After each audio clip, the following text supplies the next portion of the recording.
Hello, family! I hope this holiday season has been treating y'all well. And it's hard to believe that we are a handful of days away from the new year. But it's Friday, and that means it's family time. So settle in, fam, because today we are welcoming back the wonderful Erin Nghe and meeting the amazing Mila Konomos from OCD Set Free. I'm Nicole Morris, licensed marriage and family therapist and mental health correspondent. And let me be the first to say, welcome to the family. The OCD family, that is. I am here to create a community of support for family members, spouses, partners, parents, adult children, as there may be adult words, and chosen family of OCD sufferers and their community. I've had over 22 years of experience in the mental health field, but please note that this information does not qualify or substitute as a diagnostic evaluation, therapy, or treatment, and it is presented on an as-is basis. Please follow up with a qualified mental health provider in your area regarding concerns for yourself or loved ones. Thank you for joining us today. Now, let's get started. Alrighty, fam. So, it's crazy to think, but this is our last episode of 2023. And wow, what a year it has been. Our OCD family community has grown so much, which really is just so special to me. Because you know what, fam? With more voices, more understanding, more learning, there's more hope. And our ability to see, recognize, and increase visibility for what OCD does to relationships, to our loved ones, to our chosen family, it's so important. So thank you, fam, for being here, for showing up, for downloading and sharing this information with others, for leaving your reviews. All of it makes such an impact. And I see you, and I thank you. Also, I wanted to express my heartfelt gratitude to all of our guests from this past year. Whether you're a clinician or researcher, a lived experience warrior, a family member, a spouse, or partner, you have graciously shared your story, your expertise, the growing research, and the calls for action that are so needed in continuing the growth in understanding, treatment, research, and more. And I'm constantly pinching myself, fam, about the amazing guests and panels that have given really just so freely of their time. And today is no exception, fam, because Erin and Mila and the work that is being done out of OCD Set Free is so powerful, and I can't wait for you to hear more. So let me just take a few moments to brag about Erin and Mila, and then we'll get started. Now, Erin is a return guest, fam, because she joined me along with Bianca Simmons this past spring during season 1 to talk about their dynamic work through the ERP Kaleidoscope, a networking membership association, during my intersectionality series. But Erin is also a licensed clinical social worker and OCD specialist based out of the metro Atlanta area here in the States. She's the clinical director and owner of OCD Set Free, which is an interactive mental health treatment facility that supports individuals living with obsessive compulsive disorder and related disorders. Through OCD Set Free, Erin currently offers compassionate therapeutic support to clients living with OCD in not only Georgia, but also in Alabama and Florida. And Erin also specializes in training therapy practices, clinics, and community mental health programs across the Northeast in converting their mental health facilities to be more OCD treatment focused. Across the span of Erin's 15-year clinical career, she has focused on grief and loss, trauma, as well as OCD and related disorders. Her OCD advocacy and global health interests have resulted in Erin's participation in the International OCD Foundation's Diversity, Equity, and Inclusion Action Council. And she's also been invited to serve as faculty for the Foundation's Behavioral Therapy Training Institute.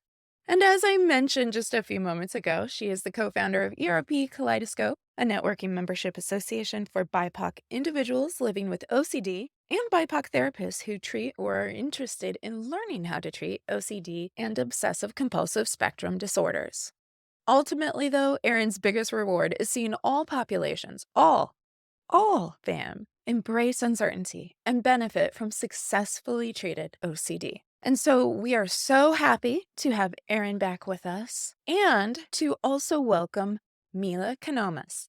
Mila serves as the social media marketing manager for OCD Set Free. And if you have spent any amount of time on Instagram or Facebook, she is doing amazing work over there. And in fact, you'll see both Mila and Erin talking with, engaging with, and sharing resources for the OCD community. And Mila is amazing. She's a poet, a writer, an artist, and a creator. She's been featured on CNN as well as LA Times, National Geographic, the Atlanta Journal Constitution, Reckin, and the Adapted Podcast. And now, Mila, we get to add on OCD Family Podcast, which is a true pleasure. She's done so much work, but she has come into this role and really created a bridge to help all people know, everyone, that they are welcome, that there is hope, and to authentically connect with those suffering and hurting from the wreckage that OCD can bring. And on an aside, I just have to say the woman has style. I love your style, Mila. I've told her this a couple times over. She's got amazing, like how many shades of glasses, I don't even know, but she is living art, y'all. And so I am just so pleased to be able to introduce you guys and for my opportunity even to get to know her better as we talk today, fam. So without further ado, let's get to it. Well, welcome back to the OCD Family Podcast. I am so thrilled today because I get to welcome two fabulous women that are doing so much important work, important advocacy.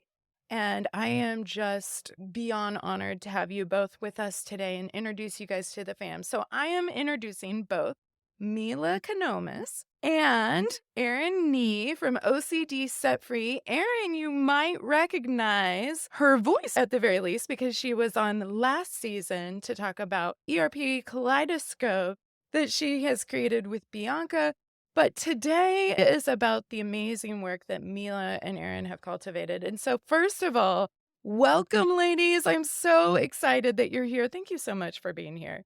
Thank you, Nicole. Thank you so much for having us. Thank you for reaching out to Mila. And it's so good to see you again. And it's crazy that I'm seeing you again virtually when I had an opportunity to see you in person, but didn't get that opportunity through the conference. So I was super bummed about that. I But was too, because we were going to eat, because we're both celiacs. I And know. I don't know if you want me to continue to air that, but I was like, we are in a city that was made for people of all dietary needs. So yes, yes. But it is nice to see you virtually again. And Mila, welcome. Thank you so much for reaching out. I'm really excited to be here as well.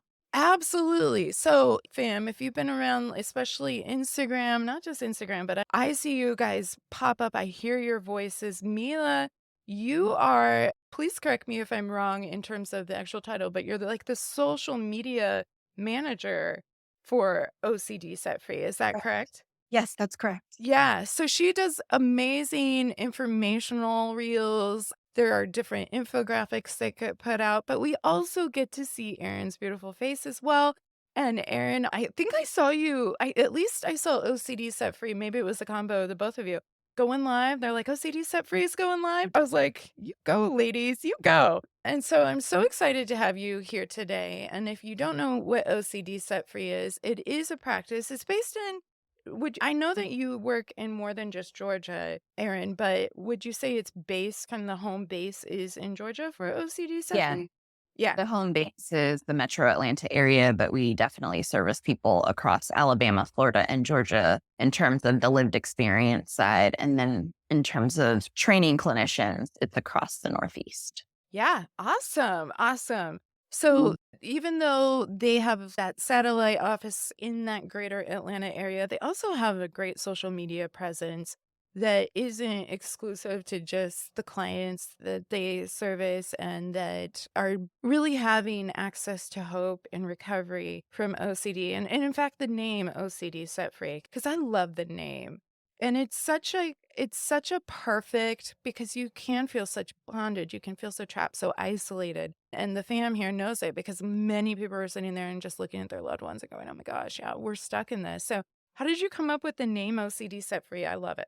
Yeah. So essentially, I trained in Louisville, Kentucky at the Louisville OCD clinic. The name has since changed. And so the director there, she actually offered intensives to individuals who had OCD. She also specialized in race based trauma and then also PTSD and other disorders as well. But people were coming in from all over the world to train at her clinic, and she's amazing. She is an African American woman. Her name is Monica Williams, and definitely had an opportunity to see through her clinic how debilitated those with OCD can become, Mhm. and then like how well they can get as a result of evidence-based treatment. And so I also saw that 14 to 17-year average play out and just kind of decided that I wanted to reduce that average in terms of how long it takes to get OCD treatment and assessment even.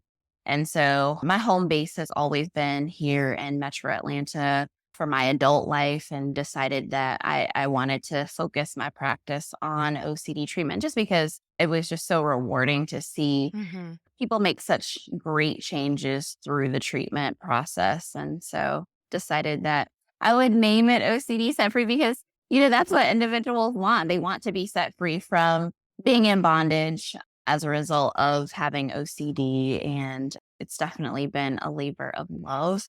And I feel like the name resonates with people when people call me or call us, call the Yeah. practice. They're like, oh my gosh, I want to be set free. Yes, please, It's please. all in the name. Yeah. I'm glad it resonates with people from a marketing standpoint, but then when they get through our doors, just to actually experience that, it's just rewarding to see that for them. Great. And Mila, how did you find out about OCD set free? What led you to finding Erin and finding this practice and the work that they were doing? Yeah. So I do have a background in psychology. That's what I studied in school. Mhm. I'm also a creative. So I'm an artist, a poet, a writer. So those two things have always intersected for me. But this work in particular is very personal because I am connected to the OCD community through a very dear loved one. Mhm. To the point that Erin made about how long it can take to actually get proper diagnosis and hence access to effective treatment, that has definitely been the case with my loved one. And Yeah. so I think that I love the work that OCD Set Free is doing, that Erin is doing, because it really is saving lives. Mhm. And I think it's such meaningful work because of my personal connection, but also my background. And also just as somebody who is a creative person and being in touch with my emotions and kind of understanding OCD in that context, that it's not just some kind of clinical condition, but there's humanity in it and there's emotion in it. And that really is the part that's important. And that's the connection I feel with Erin and the work that she's doing, is that she really sees the humanity and the pain that exists with OCD. And I think that's why this is such a wonderful collaboration, because I feel like it's not just about education, it's about really reaching people who are in pain and Yeah. who want to be set free. Yeah. You guys can't see it because this is audio only, but Erin and I were like full on therapist bobbleheads while she was talking about humanity because it was so moving, and you said that so perfectly, Mila. I mean, the reality is this is a humanity issue. And it is painful, and it can very much so branch out of trauma. It can create trauma. It is loaded with really, in just even understanding what OCD is, it's loaded with that obsessional doubt, with those intrusive thoughts, and it really wreaks havoc not only on the loved ones, the sufferers, the warriors that are battling it day in, day out, but it impacts the entire family. It impacts the community you have, whether you're in a dating relationship or whether you're married, whether you're raising kids, whether you're helping your parents, adult parents. And it can just manifest in so many different ways. It can also just be your chosen family. It can be your godfather, your godmother, anybody, and it's really a cruel disorder, and it really does hit and target that humanity that is so sacred, and why these human connections are so important. And so I think that's a really, really good way of saying that, and appreciate that. So because you have a loved one with OCD, were you initially kind of just looking for resources? Are you in the Atlanta area and heard about OCD Set Free there? Or how did this collaboration, this dream team come to be? Yeah, so I am in the Atlanta area, and definitely once it came to our knowledge that this was something that was very prominent. Definitely was looking for resources and wanting to educate myself. I think I just even since starting this work, I really have been learning so much. Yeah. And it's been so helpful in this context. And so I think just through social media, both on Facebook and Instagram, just kind of, things come up. And I think this has just been such a helpful resource. Yeah, and you know what's interesting? I don't know when I could probably research this and find out a little bit more, but for a hot minute there, and I would say still a little bit, but not as much as it was even a year ago, hashtag intrusive thoughts was just trending like crazy. And sometimes it was on point, sometimes it was actually talking about what we would define as an intrusive thought. Sometimes it would be like, hey, I dyed my hair. Oh, that's weird. Intrusive thoughts, right? So it wasn't exactly hitting the mark, but it caught on like wildfire on social media. And I think this is such an important point for us to look at because social media, though it may not be everyone's medium for gaining information, it is the go to, especially for younger generations. But even nowadays, if you're a news organization, whether you're using X or Threads or whatever, the way to disseminate information, it really has become a tool to the point that even the conversation we're having now is because social media is such a tool. You have OCD Set Free has the social media department, which Mila, you're doing great work with, and Erin pops on there as well and provides hope bombs and all sorts of great information as well. And so social media, whether people want to admit it or not, is a source of information.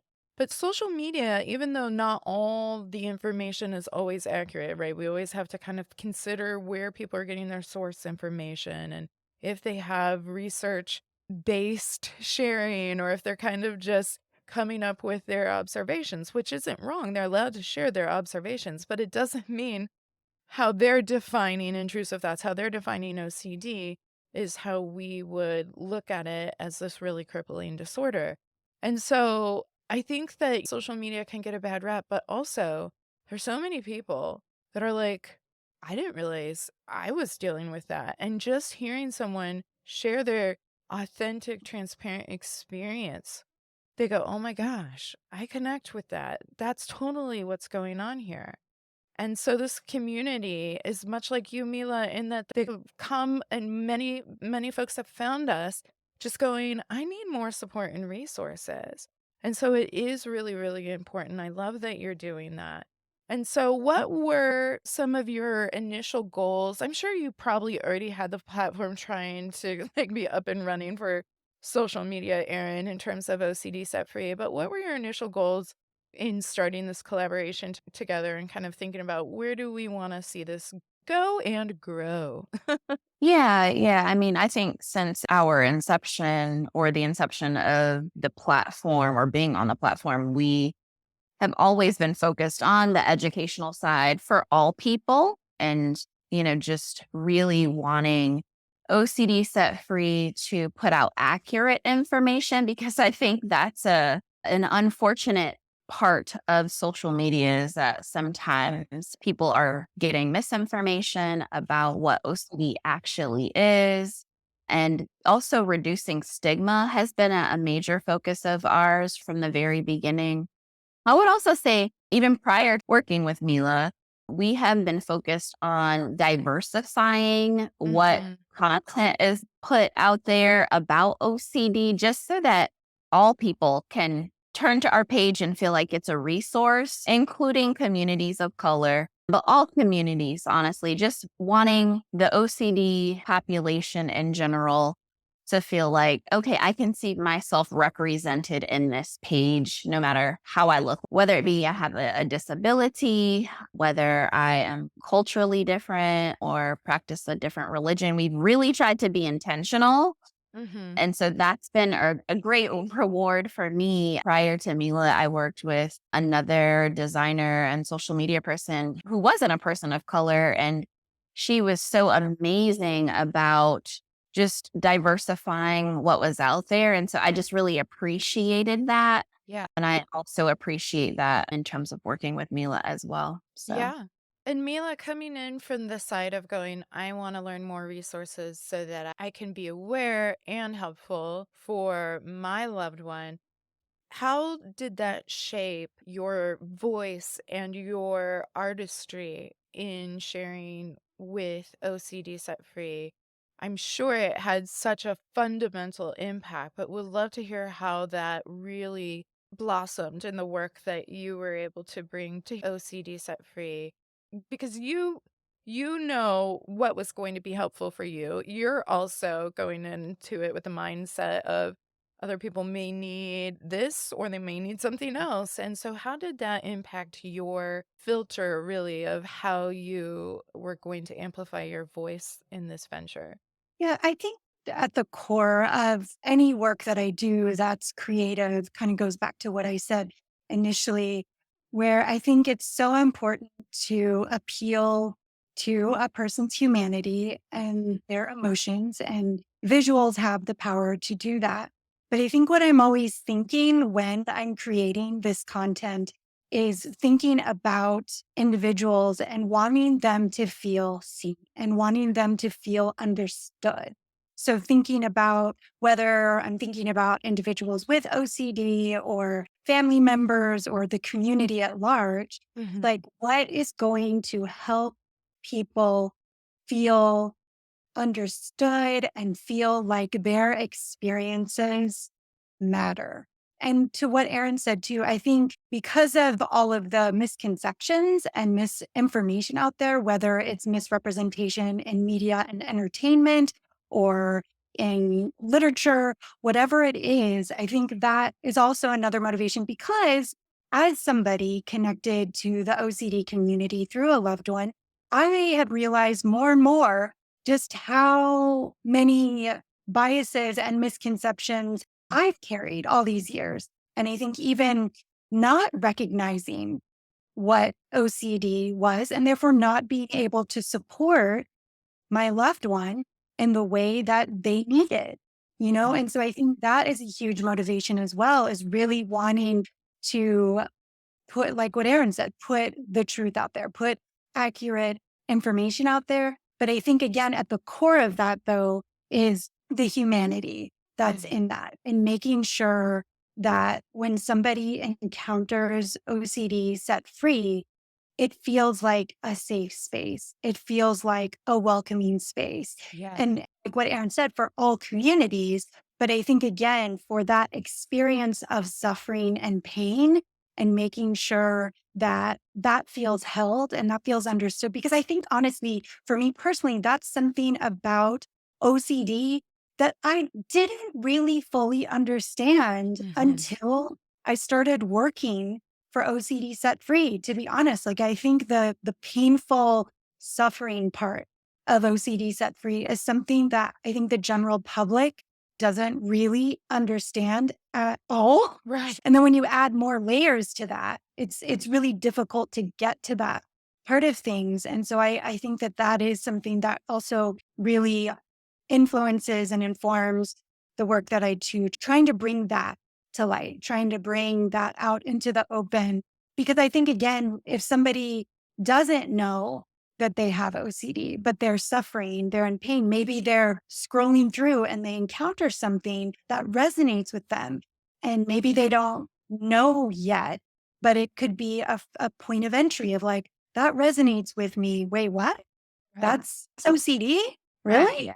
You know, and eventually helping somebody get access to being set free. Yeah. I love that. I love that. And I think it reiterates the point and something that I was thinking about even I think about it often and I mention it often on the podcast. We definitely discussed it when we were talking earlier this year, Erin, about ERP Kaleidoscope, the importance of what you said there, Mila, with creating safety.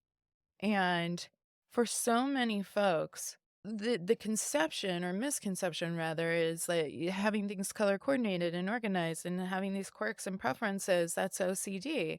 And so you're right. I don't think they do get the distressing nature of it. But if you're like, what if I accidentally hit somebody with my car? and I'm not sure if I did or not, but I'm terrified that maybe I did. What if I'm a monster? That's scary for anyone to say out loud. But then we also have to acknowledge the safety, we have to acknowledge the privilege of certain folks, even if they get to a point where they are able to verbalize that, the consequences that could arise from that aren't fair and equal across the board. If we were just to even, we represent 3 different ethnicities here today. If all of our dads were having hit and run OCD, which is that, oh my gosh, what if I hit somebody with a car? And they were to come out and verbalize, hey, I think I'm worried I may have hurt somebody, I may have killed them. I don't know what happened. That is going to be taken in different ways. Same context, same content. And so it is one thing to say, yeah, it's scary to say some of these things out loud, but it's really just an intrusive thought. It's another thing to live the reality where it is not an equal playing field in terms of just living your truth.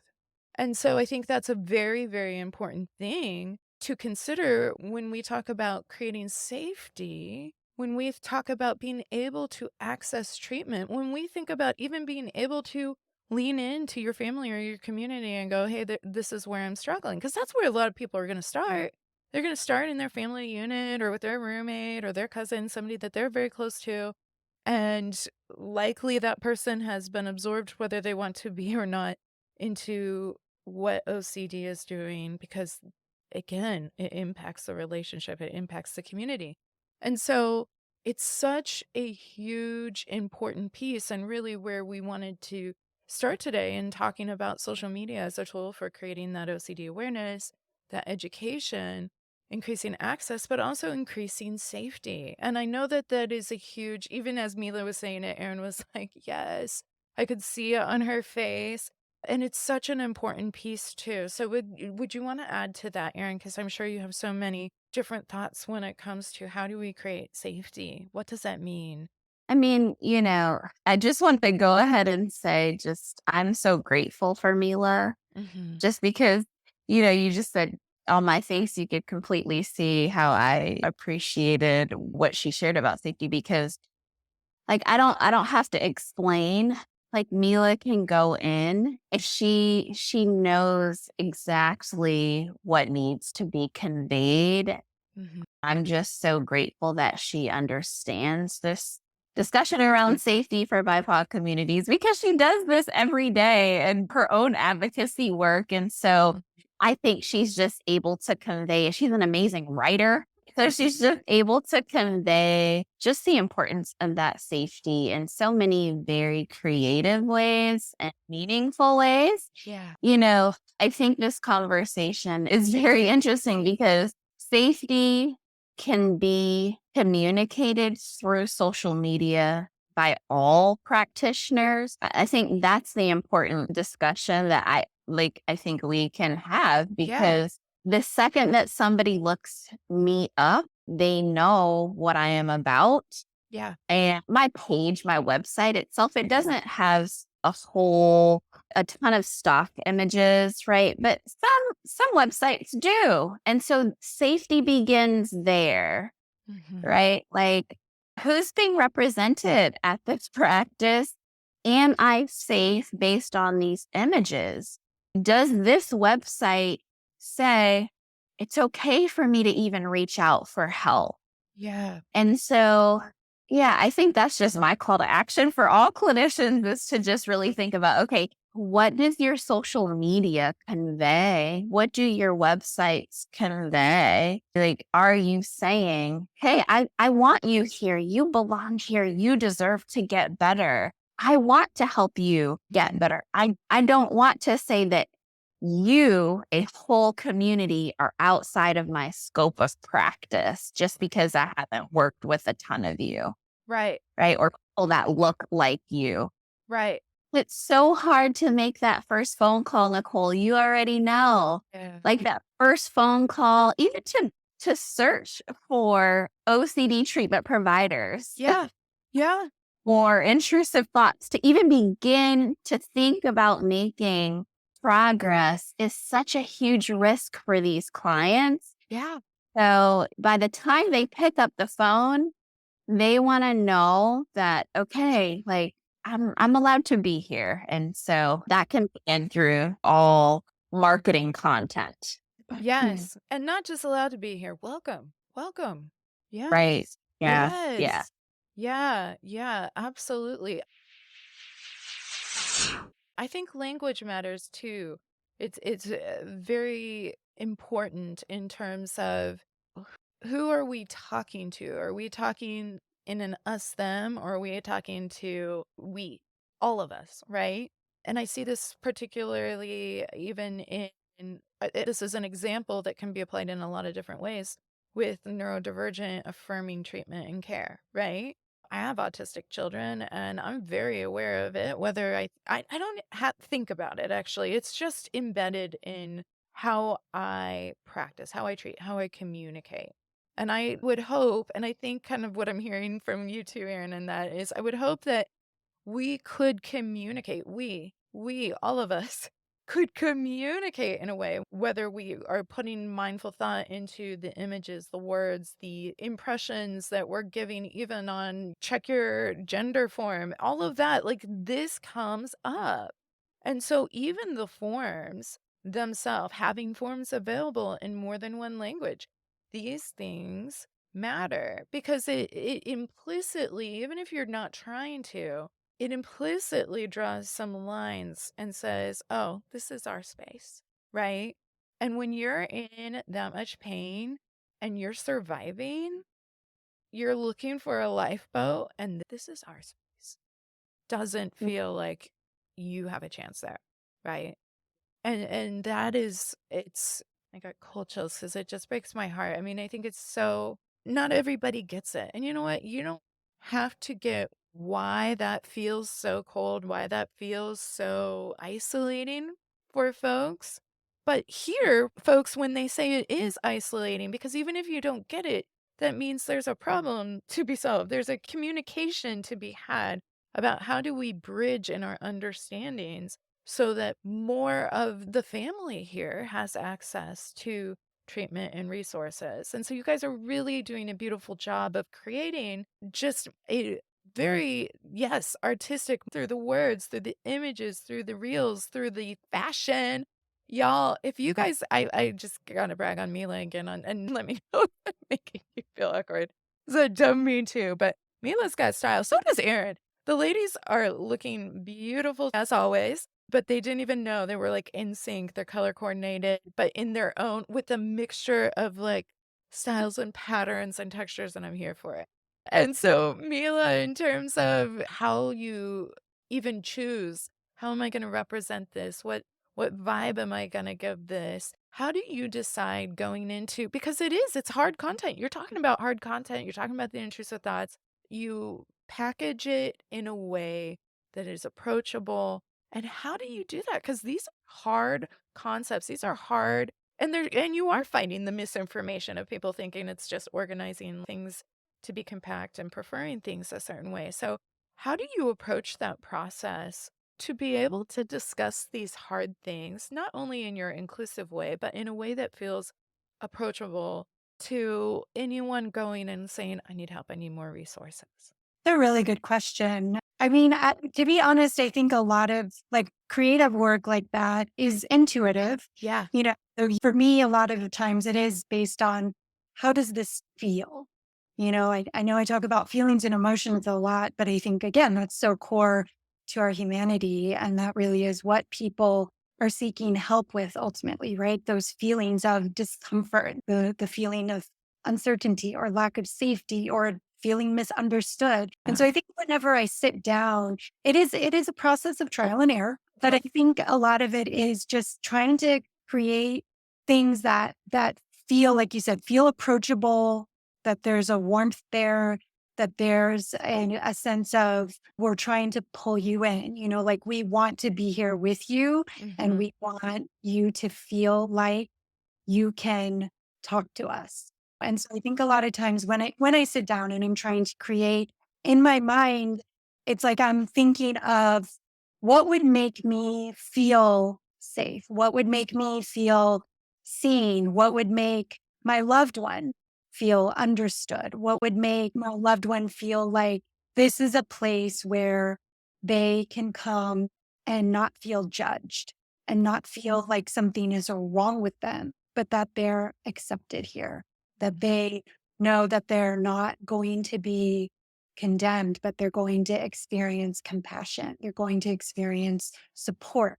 They're going to experience thoughtfulness and understanding and hope while also addressing the reality of it being very painful, the reality of feeling misunderstood, the reality of feeling like you have to mask what you're really feeling and experiencing out of fear of what other people are going to think about you, you know? And Yeah. so I think such a huge part of putting the education and content out there is trying to cultivate compassion, helping people both within and outside of the OCD community understand that what OCD needs is compassion, not just stop or you need to do this or you need to do that, but more like, okay, people need compassion. They need understanding. Because again, for me, even in the process of learning, Yeah. is more and more is recognizing how important that element is of just acceptance and compassion and just holding space with our loved ones who are struggling, that there's no quick fix, there's no kind of like as awesome as ERP is, I think my understanding of that has really, again, that compassion element of, okay, like this is great and it is really effective. But if there's not the compassion and support there, then it's too terrifying. It's too scary, Yeah. you know? So I think that, again, in all of the work, it's like just sitting down and trying to hold all of that in my mind and my heart as I'm creating and trying to intuit my way there. I don't know if that makes sense, No, it but does. It's beautiful. I got chills again. One of the things that really, really resonated with me too. And so, again, reiterating this point for folks, some people are going to be like, I know this as a reality more than I ever would wish upon anybody else. Other people are going to be like, really? And so, people are coming from all different aspects. But in terms of even what you were saying about masking, feeling like I need to be this representation or this idea of who you think I am. When we think about that in the context of OCD, because if we're like, what if I'm actually this monster that maybe could have hit somebody back there, or whatever the thing is that the person is struggling with, that's one piece of it. But we add on another layer when it's like, also, I need to be a representation of what you're going to accept, what I feel, what I've gotten feedback from in the here and now in terms of who I need to be for you to think I am a safe person. And we see it not only within different cultures, we see it within different sexualities, different religions, different genders, name it, name it, name it, name it. Any group or community, we can see how that neurodivergent community absolutely understands masking as well. And so it's already so hard to not burn out when you're trying to live up to the expectation, fearing that your truth is somehow, for whatever reason, going to put other people on the defensive and that you have to prove that you're a good person. And then you add the layer of if that person is also struggling with OCD, like it cannot be emphasized enough how difficult, painful, exhausting, demoralizing, defeating, isolating that can feel. And so I think when you said that, when you were talking about that piece, I was like, oh, the idea even of masking goes so, so, so deep. And it really circles back to why it's so important that ultimately, because when people are clicking on that, liking, sharing it, watching it, even if they're just being able to settle and understand something a little bit differently for themselves about OCD or ERP or any of the resources that you guys are sharing, it also is that I'm not alone. I'm not alone. There's other people, even if I'm scared to like it, what if somebody sees that I liked it? I know on Facebook you can come sometimes see that so and so like this, and I'm like, great, great. I'm glad you like ham sandwiches. That's great. But like we get more content than we need, and so people are now very aware that there is some kind of cyber trail, there's some kind of paper trail on everything they're doing. And so even if they feel like I can't share it, I would get comments from this person or that, or I'm afraid, even being able to watch that, see that, and go, but you know what? I thought I was the only one that did that. I thought I was broken. I thought I was wrong. And what I'm realizing is we are better together. And it's such a profound gift to realize they're not alone. And that is really what you guys are creating through that advocacy and through the work. And it's so, so powerful. So I just want to thank you guys for what you are doing there. And it is so important. It's also, and we were talking about this before we recorded, it is also, and maybe even back in emails, because we've been corresponding for a bit of time here. But when we look, not only seeing representation matters, but seeing cross-cultural, different ethnicities, people banding together and going, hey, it's not you against me, it's us against OCD, it's OCD set free. We don't see a lot of diversity in even the presentation of what's put out there for social media content, right? And so one of the things that I love is that it's not just if I'm white, I work with the white community. If I'm black, I work with the black community. If I'm Asian, it's we all work together. You and me against OCD. We and our culture, it matters. Our roots, they matter. They bring meaning. They're sacred to who we are, right? But it should not be that hard to find when we're going out and looking for information, the community reflective of everyone, because OCD does not discriminate based on race, gender, sexuality, religion, color of your hair. It doesn't, whatever. It does not discriminate. And so, can we talk about that piece? Because not only have you guys been working on really setting the scene even before anybody says hello or calls, but even through the imagery, through the words, through all of that to be inclusive, but also increasing the cultural competency and the diversity even in teams that are working and presenting information together. You want to take that one, Mila? Sure.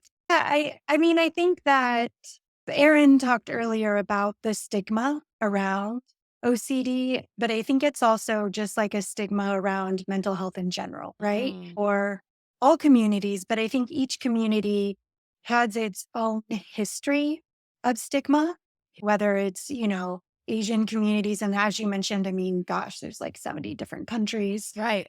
represented by quote unquote Asian, Right. and of the Black American communities, African American communities, Latin communities. I mean, it's just there's unique cultural competencies within each one of those, right? Right. And so I think that it's like you can't obviously please everyone and you can't obviously represent every community when you're not from all of those communities. But I think that initial entry point, right? Because I know for me, it's like when I'm scrolling through or I'm watching a commercial or I see an advertisement for a movie, there's that just visceral response, Mhm. right? So, and I think people underestimate that. I think people a lot of times, well, what does that matter? It's just a picture. What do you mean? I mean, the research in psychology and sociology, right, is very, very concrete and clear that that type of representation matters. And so with something like OCD, that's already so misunderstood. Mhm. If all that you're seeing when you're out and about, whether you're scrolling through social media or looking at entertainment, and if you don't see yourself represented, you're not even going to know to think or question, is this something that I have or need help with? Because Mhm. you're not seeing yourself. Mhm. And so I think that visual aspect of things and making sure that we're creating content that is an initial exposure or point of entry is so vital to Mhm. people actually being able to access recovery. And I think that that is the power in social media. I know people have a love-hate relationship with social media, but to your point that you were talking about earlier, it's just a reality of modern life. And it Mhm. is a tool that can be so powerful and so meaningful for communities of color having access to recovery and treatment for OCD and mental health in general, because there is so much stigma around it. Asian communities in particular, I mean, sometimes it's just like, it's as if therapy and counseling don't even exist because mental health issues don't exist. And so I think that if we are increasing just seeing that, just seeing in the context of OCD, seeing images that are representative of BIPOC communities and communities of the global majority, that inherently is going to increase the opportunity to receive effective treatment and receive or be able to seek out recovery. And so I just can't emphasize enough, to those who are listening, just and to Erin's point too, that representation with clinician, whether websites or social media, it really, really does matter.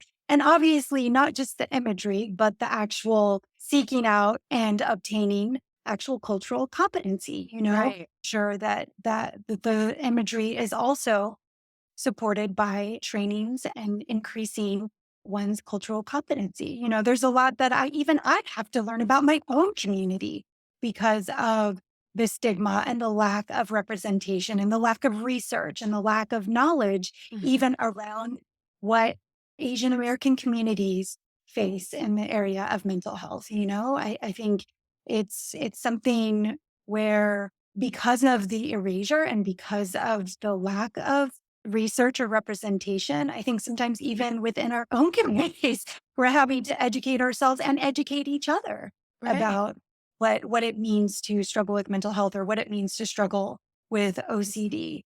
Yeah. I think that's really well said. Anything you would want to add to that, Erin? Yeah, I mean, I think Mila beautifully addressed the lived experience side, but I feel like the other part of this conversation is also about on the clinician side in terms of just this cross cultural representation that is displayed by Mila and I both being on the OCD Set Free Instagram page. And Mila and my other marketing person, have just been very adamant about, hey, we need to put both of us out there Mhm. because obviously for those with lived experience, they need to see this, but also clinicians need to see this, right? Because there are so few clinicians of color that are able to treat OCD. And so we've tried to be really, really thoughtful. I don't love social media, but Get you out know, of here. I just feel like it can take up a lot of time. It's work. Yeah. Uh, yeah, but it is something where I even want to convey to clinicians that, hey, like this community is here for you as well. We want you to be a part of this family as well. I was just at a training as a faculty member for IOCDS. And so we were kind of talking about entering these different conferences as professionals and showing up as one of maybe 10 Mhm. in an environment like that, it can feel a little intimidating. And so just this cross-cultural representation here is so important for all sides because we do want clinicians of color to even think, oh, this is something that I could be interested in. And I just don't think that clinicians of color really know that this is something that can be enjoyable, rewarding, that they have access to. So we're just trying to address it on all sides.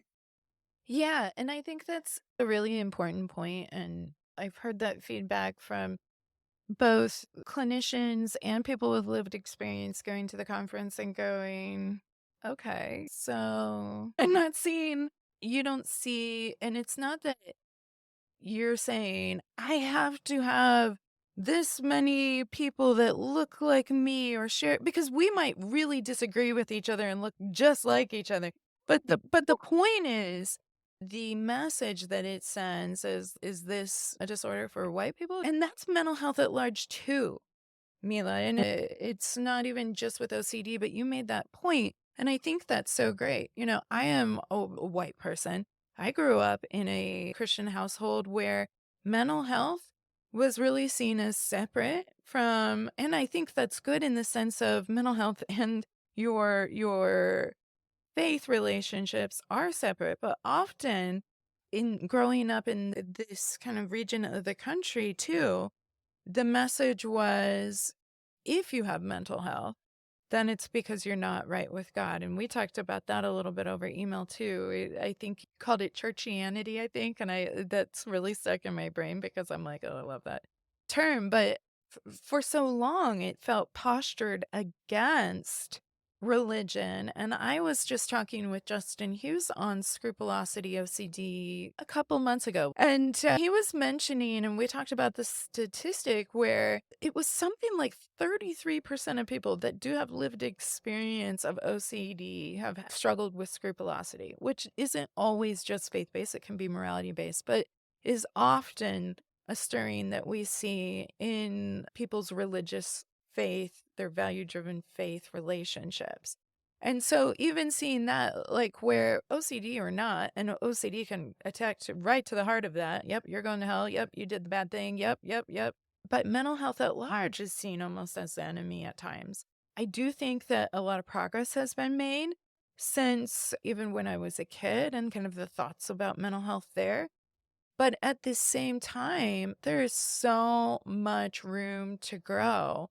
And this shows up in different communities, different family communities, different ethnic communities, different religious communities, gender communities, the LGBTQIA plus community, like you name it, neurodivergent communities. And so it is so important to be able to understand, yes, not only is there stigma with the intrusive, this is why it's intrusive. People don't like these thoughts. These aren't like welcomed images. These aren't like drinking a fruity something out of a coconut on a beach kind of thoughts.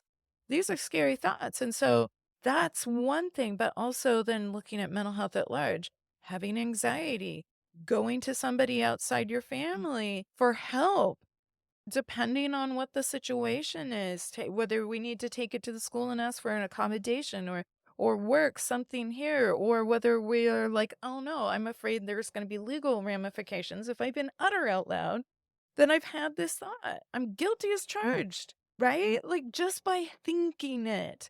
And so it's a real challenge, and mental health, there's certainly a stigma around it, but across the board too. It's fairly whitewashed. I don't know if that might piss some people off saying it that way, but it is what it is, right? And so in terms of being intentional and thinking, I think we talked about this a little bit last time too, Erin, but sometimes I would like to challenge people to think, what can I do to create a shift or create a posture that's open, right?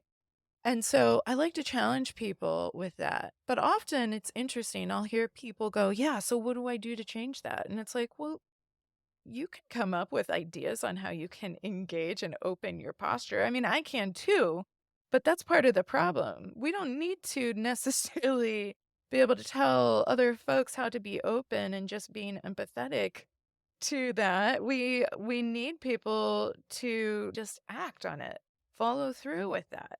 And I think people's intentions are good. So I just want to say, like, for the most part, most people's intentions are good. But we're not always aware how our posture creates an openness or a blocking off and an isolation to our neighbor, to our other family member here in the OCD family community, to people with lived experience, to other clinicians, to the research. And so it is really, really important to be mindful of that. And I'm glad that you're able to represent that, even if social media isn't your favorite, Erin. And I get it too, because I'm like, I don't know what I'm doing. I don't. Mila gets it. She's on top of it. And I love it. But yeah, I mean, being able to get that messaging out, even if it's clunky, it doesn't have to be anything more than an open posture. And how do we do that? I think we can all figure that out, can't we? How to open up our postures? Yeah. I mean, There we can think of some practical tools, but part of us is also like, "Should I need to point that out?" I think people are just afraid of making mistakes. Yeah, Yeah. that's I, true. I think that's a part of it. Will I say something wrong? That's even at OCD set free, like as we are thinking about being diverse and representing all communities, right? Like representing individuals with different religions and disabilities. We've tried to do that through our images and and cultures. And so, but we don't want to stereotype, right? And we want to make sure that it's appropriate. So I just think having conversations and having an openness and a willingness, that's a place to start as opposed to, I just don't get this very often. I don't get this population very often. So I'm going to always refer out, right? That's not, I mean, how do you begin to learn Right? you're referring out and how do you begin to learn if you don't make those mistakes? Right. And how do you begin to learn if you, I guess, are not really open to getting that feedback, even if you do make some missteps? Mhm. I think that can be a challenging mindset, maybe. Yeah, that's a really good point, and if you think about it, it's ironic too because I don't know about you ladies, I'm definitely a recovering perfectionist, and with my own lived experience, have had to practice making mistakes. And so, what we learn in this line of work, right, is that the making the mistakes isn't the problem. How we can pulse around it is the problem. And wouldn't you know, there seems to be a parallel. Like, if we're not willing to put ourselves out there and we're going to make mistakes. We're human, we're not perfect. But it's using those mistakes well and realizing I don't have to then pulse or have this reaction where I just am going to refer out and we're not implicitly trying to say we're not safe, we're just scared. But at the same time, it's okay to lean in, to Mhm, embrace that uncertainty, right? I mean, that's mhm. kind of the whole thing. When we think about, like, it from an ERP standpoint, that is a big piece of the puzzle, isn't it? Yeah, I mean, we made a mistake, I want to say during OCD week with somebody's really beautiful poetry. And that was called out publicly. What is Obviously that wasn't mistake? intentional. It was just an editing error that we accidentally missed. And so it initially was like, oh goodness. But it's like, okay, wait, no. I have to practice what I preach here. Like I'm gonna go in, I'm gonna fix the error, I'm Mhm. gonna apologize, and I'm gonna show myself some compassion here because this is what I would encourage my clients to do. Yeah, And so I just think it's a part of the growth process. yeah, yeah. I think that's such a great point, and I mean, if ever there were a band of clinicians and a sect of mental health that could really knock this out of the park, it's OCD, it's Oh my ERP, God. there we are, we're gonna do it, we're gonna do it so well. Gotta lean in. Yeah, we are. We can even distress isn't the enemy. We can deal with the anxiety of being vulnerable and even occasionally putting our foot in our mouth. Yes. Yeah. I know that you and I were at a training earlier this year, Erin, for ICBT. And Mila, I was curious in terms of inference-based CBT, if you have much exposure to the exposure. I always laugh when I use exposure because exposure and response prevention. But if you've had much learning around ICBT, because I have ultimately a point where I'm going with that, but I just wanted to check in first and see if that was on the periphery for some of the advocacy work you're doing. No, I am not familiar with ICBT yet. Yet. So, I yeah. love it. But she's not close to it. Look at that open posture. I like it. I see you. Well, the reason I asked, because ultimately, without getting too in the weeds about ICBT, it talks about kind of the story behind what's going on. This what if. It's this very what we would call intrusive thought in the ERP model, this obsessional doubt. It's really something that lives completely in imagination, but it's a story. And I have thought a lot about just even thinking about it from my own family's context, but intergenerationally, how we can see how stories and really oral tradition, but how stories pass down and create really a framework for us to understand mental health, for us to understand religion, sexuality, gender, this, that.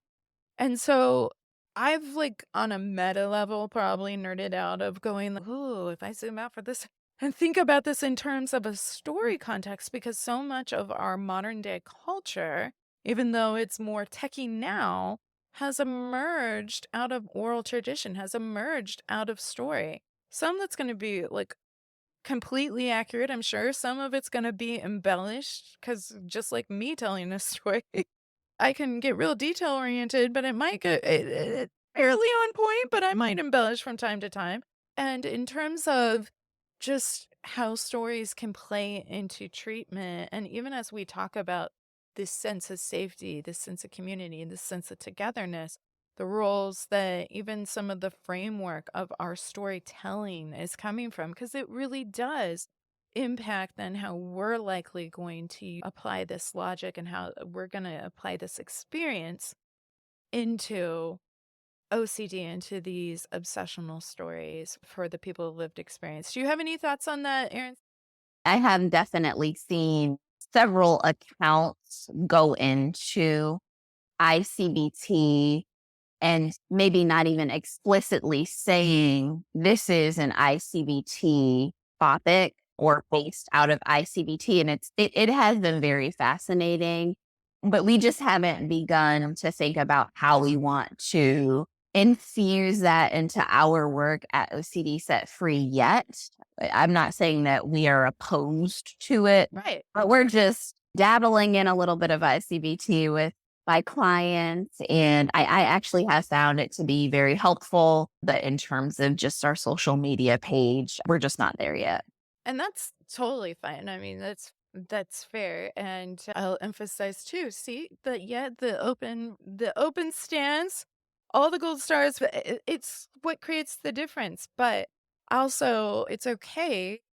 I would imagine part of the strategy for any one person trying to really feel more connected is we can, in certain circumstances, divide and conquer, but it really takes a concerted effort and push to break through these walls. And so if it feels like, man, there's a wall here and there's a wall here, just getting general OCD treatment, just getting into general mental health, then even isolating it down to whether it's ERP or ICBG or medication or any of that, because those all are going to have their feelings. Certainly, people come into a conversation about medication support with lots of big feelings too that are going to be shaped by their family story, by their community story here in the Midwest. It's kind of a mixed bag in terms of what I experienced when I lived on the West Coast in terms of openness to medication. They're pretty open on the West Coast. The ladies are smiling. They're like, yeah, I get it. And so being able to access treatment, what's the carrot? What's the buy in for folks? So that you can go back to living your life, whether that's in your faith relationship, your family, if it's going Christmas tree shopping, or you think, oh, I could never do that because of the amount of anxiety and distress and some of the themes that maybe my loved one struggles with. It's like, oh, what we would give to just even do the basic chores together if OCD wasn't sitting there clouding and hijacking and threatening these really dire consequences if we don't listen to it. And so I think it's a really good point in terms too of just going, yeah, what matters is whether we're putting out this particular theory or this particular theory or anything else. I think what matters more is just even having the conversation, right? Because if we can sit around and talk about mental health, then we're helping decrease that stigma. Decreasing stigma can be as simple, even if you don't agree with something, you could be like, I don't agree with that. Okay, fine. But at least we're having a conversation. Yeah. Yeah. Yeah. So powerful. Yeah. So, as we come towards the close here on our time together, and I so appreciate both of you and what you've been able to offer, just want to check in any final thoughts that you would want family members that are listening. We certainly have folks with lived experience and clinicians and researchers that will tune in as well. But any kind of parting thoughts that you would want to leave people with, and then, of course, I will remind y'all, fam, that I'm going to have links to OCD Set Free and all the dynamic work that Erin and Mila are doing together at OCD Set Free. Over at OCDFamilyPodcast.com, you can find that on this episode's blog post. Just, I'll hook you up, okay? But any last thoughts from you guys in terms of what you would want folks, if they're walking away with one thing here, what would that be? What do you think? I mean, I think, I've said it throughout the podcast episode here, but I really just through the work that I'm doing for OCD Set Free, I just really want people who are living with OCD, whether they've just started their journey, whether it's untreated so far, or they've been on their journey for a long time, just that their pain and their suffering matters to me. And I care about that. And that's really why I'm doing what I'm doing is I really love the opportunity and I'm grateful for the opportunity to hopefully help people feel seen and feel heard and feel like their journey matters. And Mhm. I know that might sound lofty, but that really comes from a very authentic place in me. And so I hope that if they encounter our work on Instagram, that when they see it, they will feel at least a little bit more understood or feel a little bit more hopeful that there is a way to be set free. And even though it might not be easy, that it is possible. So feeling hope and feeling seen. Love that. For you, Erin? Yeah. Just that there's space for you if you're listening, right? And you are wondering about entering treatment or navigating support groups or attending OCD conferences, whatever it is, that the OCD community has space for you no matter what your identity is. Mm-hmm. And my parting words are just that I want people to feel like they can enter and feel celebrated Mm. as a result of their identities as opposed to being othered. And that I think just you deserve to slow down and take time to address your mental health, and that maybe you haven't seen a clinician that looks like you. There are a couple of us out here. And just, for everybody, whether you're a person of color or not, like you deserve to get relief. Yeah. You do not have to suffer. That is the one thing that I convey to my clients during that first meeting I have with them when I do just a brief 45-minute consultation to see if they're going to pursue treatment. It's just that, like, you are going to get better. Like, it's totally possible to get better. You don't have to suffer. Mm-hmm. And I would say, because it is a family podcast, it's the same thing for family members. Even you, as a family member, you deserve to experience relief that this beast, OCD, does not have to hijack the whole family. And your loved one deserves relief, and you deserve relief. And so go get it, all of you. Yeah. Yes, there is room at the table, fam, and join us. I'm really glad you said that too, Erin, because I think so often we can get in this space, and would love to kind of hear your thoughts on this as well, Mila, but we can get in this space where we worry, like, oh my gosh, they're suffering so much.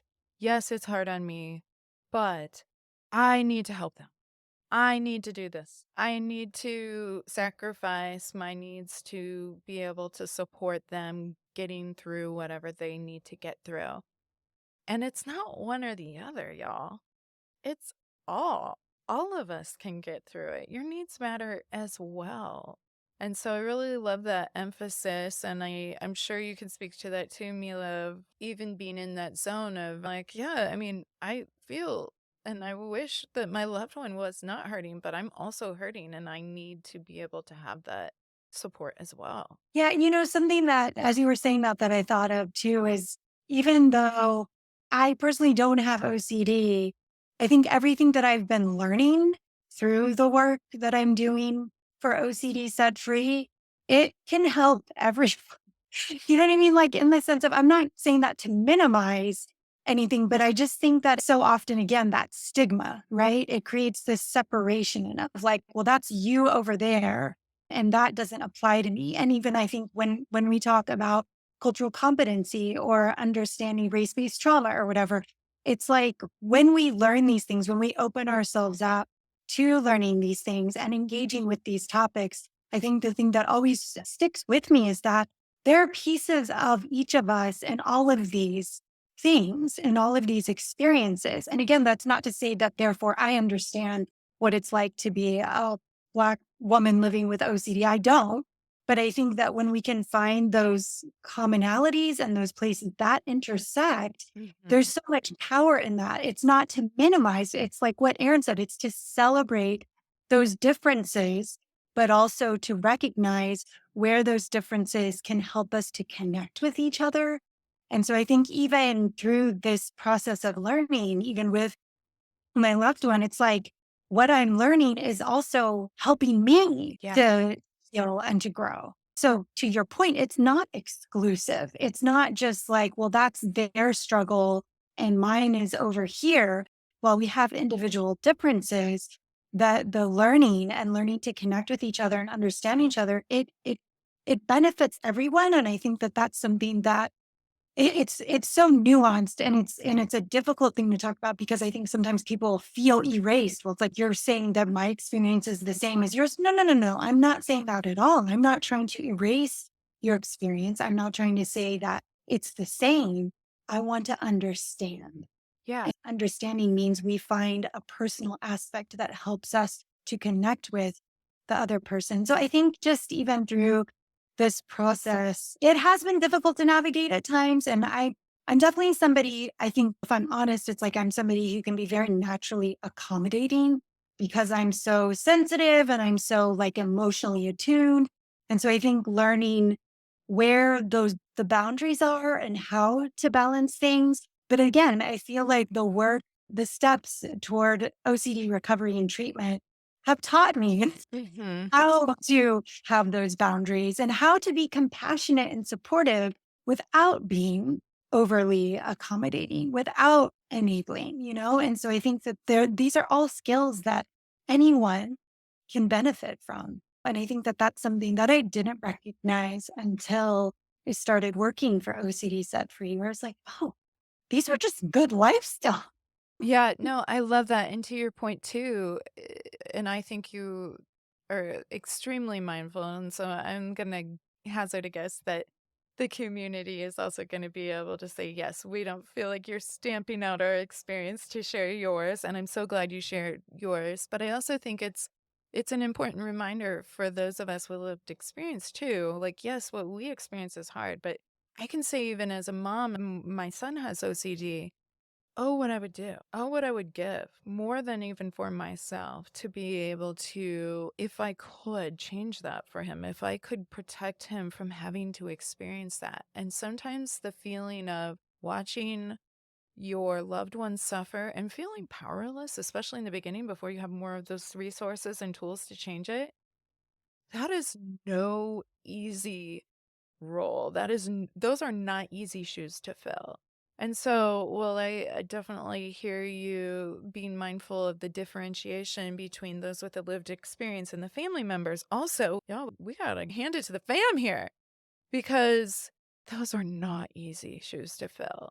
And when you feel powerless, and so many folks feel powerless, especially in the beginning, especially when they don't know it's OCD and they're just kind of living in the havoc OCD is creating, that is a very painful, difficult position to be in. So it's one of the reasons why I started this podcast. I see how important the support people, the loved ones, the chosen family are. And we are better together. So it isn't exclusive. It's not just for you over here that maybe has OCD doing its thing and whatnot. It's for all of us. These skills, this help, mental health is for all of us, and support is available. And there is so much hope. So you're right, and I celebrate that with you, ladies. And I thank you so much for the time coming in and taking just the time to really share about the dynamic work you guys are doing and really continuing to bring hope and spread that message of hope with the OCD family community. I really appreciate you both. Thank you so much for having us, Nicole. This has been great. And thank you for being interested in OCD set free and just this conversation in general. And thanks, Mila. Yeah, thank you so much. I feel honored to just be able to share this space with you all. And I am sincerely thankful to be able to get to do the work that I'm doing for OCD Set Free. It's really meaningful. And I just have to say that I had an opportunity recently to hear somebody who in the past had worked with Erin and just the impact, the positive impact of like changing this person's life. And I think that I felt so grateful to be able to hear that, but also I just got to give a shout out to Erin and OCD Set Free and just the OCD community and clinicians who are helping people with OCD. It's just even again with my loved one, just seeing the way that lives are changed and truly being set free. It makes me feel emotional because I think like when you hear somebody express how grateful or how seen they feel or how helped they feel. And it's so powerful. So I'm just really, really thankful to be able to be within this community and to know that this community exists. It's so necessary and so vital and quite honestly, saving lives. Yeah. Well, we're better together, and we're so glad you're here too. There is always room at the table, fam, for everyone. And our table has been able to expand much larger and really be so much more inclusive because you guys and all the folks that are being so mindful about the importance of everybody being affected by this. You're helping break down that stigma. This isn't just for some, this is for everyone. And so thank you for what you guys have done for everyone. And thank you, fam, for joining us. Thank you for that. Oh, fam. I really love having these conversations with you and with our esteemed guests. And I just want to take a moment to thank Erin and Mila one more time for sharing a bit of their time, especially during this busy holiday season. These conversations are really so important. And I really love the work that OCD Set Free is doing in our field. And as we discussed, it's even bigger than OCD, because if we zoom out just a bit more, we can see how the broader conversation surrounding mental health is so important. And it affects all of us. And this idea, this theme around visibility, it really speaks to me in a really tender way. In fact, I'm reminded of how when my husband and I packed up our pup and our firstborn and we moved away from California almost 10 years ago, which is crazy to think it's almost been 10 years, we really, really struggled getting established with a community here in the Midwest. And we tried. We plugged ourselves into different groups and activities, and you might find this, real surprise, shocker. But I'm fairly extroverted, so I was okay with putting us out there and trying to make fetch happen. All right. My husband, who's fairly introverted, even found himself stretching himself to really try and cultivate community. But we really, really struggled. We came into a community here where most residents had lived here their entire lives. Their friends had been their friends, their lifelong friends, their parents and their friends' parents are friends.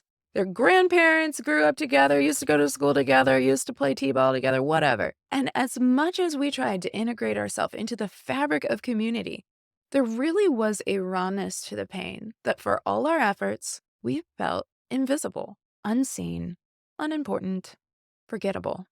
And when you realize, hey, it feels like we're the only ones really kind of putting ourselves out there and trying to initiate these hangouts, inviting people into our space, our home, our lives, and there's not that reciprocity, well, you stop prioritizing those efforts. You pull back or away or you shut down and the pain grows because visibility matters. Being seen matters. And while we did establish friendships, and I get it, at the time, a lot of us had young kids and, we barely had time to brush our hair, let alone get together with lifelong friends, let alone our new ones. In many ways, it wasn't personal. I truly believe that. But I'll never forget when I received a text once apologizing for this last minute ask, but any chance our family wanted to come join this other family for lunch one weekend. I'll never forget the tears I cried because somebody saw us, because we were visible. And so while this example might look a little bit different from the call to action that we discussed in this episode, when we're thinking about diversifying and being mindful of the postures that we're taking, I have an emotional attachment to this concept of visibility. I have a profound regard for what it means to be visible. And so with our conversation today, I also feel the importance of promoting safety, understanding, and compassion through our stances. So, for today's intrusive thought segment, which is the application segment of my show, I want to take the time and really brainstorm some ways in which we can do just that. Mila said something toward the end of our talk that really stuck with me. She was speaking about the importance of understanding, quote, to find a personal aspect to connect with another person, end quote. And I was thinking about, how do we do this across all different areas of our lives? I think it takes an investment of time in building that sense of trust. It takes authenticity. It takes consistent practice and effort. And fam, I don't know about you, but to me, it feels like this can often feel like a lost art in this day and age. There are so many folks that can't even hang in a conversation, a disagreement, let alone really understand another person's point of view. And this isn't always the case. But it's definitely more than a wayward trend in today's polarized climate. So, what can we do to help really see each other and understand one another? Well, this may sound silly, but I got to thinking, yeah, how do we increase visibility? When we attach it to these emotional meanings, it can be hard to make sense of it.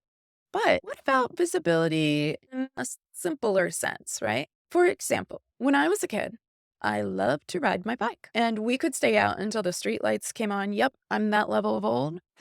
But riding my bike around, especially as it approached dark, how could we increase visibility? Because if you think about it, yeah, visibility, seeing the kid on the bike, pretty important for supporting safety too, for supporting understanding that there's a person here on the road and we could inflict or cause harm that we didn't mean to if we didn't see one another. So, how did we make ourselves more visible? Well, for me, back then, we used reflectors. I'm sure they still do. But I'm just thinking of my childhood bike, and I probably had like 50 of these little hot neon cylinders that would just spiral around the spokes as I would turn my wheels. And they basically had this like flashy tape on them that reflected light that would come from headlights or other sources. Some folks, when they go riding, might wear a vest or a jacket, might have some kind of reflector on a helmet. But then there was more to it than just these different ways that I could be responsible and communicate what I needed as the rider. I needed to stay attentive, I needed to be aware of my surroundings, but I needed to communicate whether through my voice or maybe that good old-fashioned arm gesturing, which some of the kids these days are gonna be like, "I don't even know what you mean by that." Yes, you used to. Even in a car, you could hold out your arm certain direction. It would signal to another person, "I'm gonna turn left, I'm gonna turn right, I'm gonna stop." Perhaps a bell or a horn that could be sounded stating, "Hey, I'm here. Leave room for me." And when you think about that, the communication can go both ways because if you have someone in a car or on another bike, they can also hit their horn or holler from the car. I have lots of memories of running down the boardwalks of different beaches when we lived in California. And anybody that had to share those lanes with the bikers would get so annoyed with us walkers that like to take up a lot of space, not always thinking about the bikers. You would hear as they approach, "I'm on your right. I'm on your right." And so my challenge to you, fam, is to think about these reflectors, these ways that we signal visibility, promote safety, communicate, and try to understand one another. And I want to challenge you this week, and really, even as we launch into the new year, I want to challenge you to think about a reflector that you can share.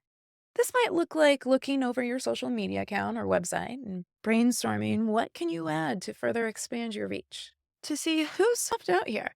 How can I invite them in? This might look like texting that friend or that loved one and just letting them know, "Hey, I see you. I was just thinking about you. You matter." This might include looking at the year ahead and thinking about how you can collaborate with more practitioners or lived experience warriors from a group that maybe you don't have much experience working with. Whether we're talking culturally, religiously, sexual orientation wise, gender, political, or even differences in age. Whether we're talking about neurodivergence or difference in support needs, how can we extend out a hand? Whether it's just for a wave, or maybe even shaking on a new project, a new initiative, a new paper, to increase visibility. Because we're better together, fam. So think about it. And I challenge you to even write it down, be it on a sticky note, a note on your phone, something you write up, pin up, whiteboard, whatever. Stick it in your car, magnet it to the fridge, but write it down. Because when we make that goal, that reflector, more visible, then it helps remind us. It helps maintain that sense of visibility. So think about it, fam. How can you bring some intentionality to this reflector? How can you add to the visibility? And then, fam, let it shine.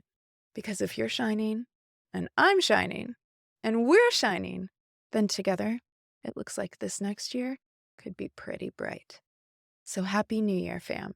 And I can't wait to see you, see in the year ahead. Thank you for joining me and our OCD family community. If you enjoyed what you heard today, please like and subscribe to the OCD Family Podcast wherever you enjoy your podcasts. Did you find this content helpful? Please consider leaving a review. The more people that know they're not alone, the better. For more information regarding today's podcast, please visit OCDFamilyPodcast.com and remember to join the email list while you're there. It will provide you with the most up-to-date information, resources, and the down low on the family chatter. Oh yeah, nothing says family like creating light and a hope that's so bright. That's right, I went there. And you can too at OCDFamilyPodcast.com.